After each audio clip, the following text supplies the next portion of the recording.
Morning everyone, কেমন আছো তোমরা সবাই? আশা করছি সবাই খুব খুব ভালো আছো। আমিও ভালো আছি। তো তোমাদের সাথে চলে আসলাম অনেকদিন পরে একটা ডেইলি ব্লগ শেয়ার করার জন্য। তো দেখো, সকালে উঠেই আমি প্রথমে রান্নাটা বসিয়ে দিয়েছি। দিয়ে দেন আমি ভাবলাম যে বেসিনটাও আজকে একটু বাইরে থেকে ভালো করে পরিষ্কার করি। বেসিনটা পরিষ্কার করি, কিন্তু তো তো নোংরা হয়, তাই না? আর এই কাজগুলো তো রোজের কাজ, এগুলো তো করতেই হবে। তো যাই হোক, বেসিনটা পরিষ্কার করে নিয়ে আমি বাসনগুলো মাজতে চলে এসেছিলাম।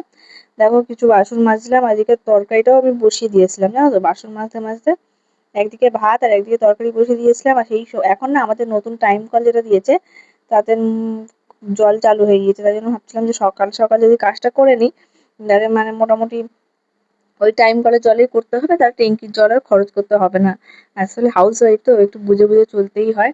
তো দেখো, হাজবেন্ড তারপরে কাজে চলে গিয়েছে, আর আমি এদিকে ঘর দোরগুলো ঝাড় দিয়ে নিচ্ছি। আর এগুলো তো করতেই হবে, মানে এর কোনো অপশন নেই। আর ছেলে স্কুলে গিয়েছে, কোনো অপশন নেই। আর একটু ভাবছিলাম যে আর এইগুলো না ডিপ ক্লিন মানে কি, এই ড্রেসিং টেবিলটা একটু মুছে নিচ্ছি, একটু হয়তো ঘর ঝাড় দিতে দিতে একটু ঘরের যেখানে ধুল পড়েছে একটু পরিষ্কার করে নেওয়া, এগুলো তো মানে না করলে আমার মনটা না খুঁতখুত করে, জানো তো? যদি আমি সুস্থ থাকি, কখনোই মানে এইসব কাজগুলো আমি ইগনোর করি না। যাই হোক, যেটুকুনি পারি চেষ্টা করি করার জন্য। তাও আমার বাড়িতে এসে অনেকেই আমার খোঁজ ধরে, আর ধরলেও আমার কিছু করার নেই। কেন বলো তো? আমার দুটো ছোট বাচ্চা আছে, তারা তো এখন ছোট, তাই না বলো? আর তাদের ওই ছোটবেলাটা যদি আমি এখন উপভোগ করি, আর 10 বছর পরে আমি চাইলেও চেষ্টা করলেও পারবো না যে ওই ছোটবেলাটা আবার ফিরে পেতে। যেমন আমাদের ছোটবেলাটা এখন আমরা হারিয়ে ফেলেছি। তো যাই হোক, বলতে বলতে দেখো এই ঘরগুলোও পরিষ্কার করেছি, ঝাড় দিয়ে নিচ্ছিলাম। আর আমার ঘরে যেহেতু আমার ডাইনিং এ দুটো বাইক থাকে, সেই জন্য। আর এদিকে তুমি তো জানো, আমার ভাইয়ের কিছুদিন আগে অপারেশন হয়েছে। তো এই যে ভাই, ওই জন্য দেখো ওই পা নিয়ে বসে রয়েছে, আর ওর জন্য একটু ডিম সিদ্ধ করে দিচ্ছিলাম। আর ইচ্ছে মেয়ে উঠে গিয়েছে, মেয়ে উঠেই খেলা করছে। আর ছেলেও দেখো স্কুল থেকে চলে এসেছে, ও খেলা করছিল। ও আবার একটুখানি ক্যামেরা দেখলে সামনে এসে একটুখানি স্টাইল মারা শিখেছে এখন করে, জানো তো? তো যাই হোক, যদি আমার ছেলে মেয়েকে তোমাদের কিছু ভালো লেগে থাকে তো প্লিজ চ্যানেলটা সাবস্ক্রাইব করে দেবে।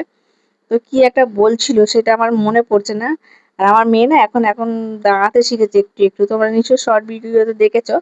তো এনসিআর দাঁড়াতে শিখেছে। আল্লাহর কাছে দোয়া করবে যেন তাড়াতাড়ি আরো ভালো বড় করে মানুষ করতে পারি, সবাইকে ভালো করতে পারি।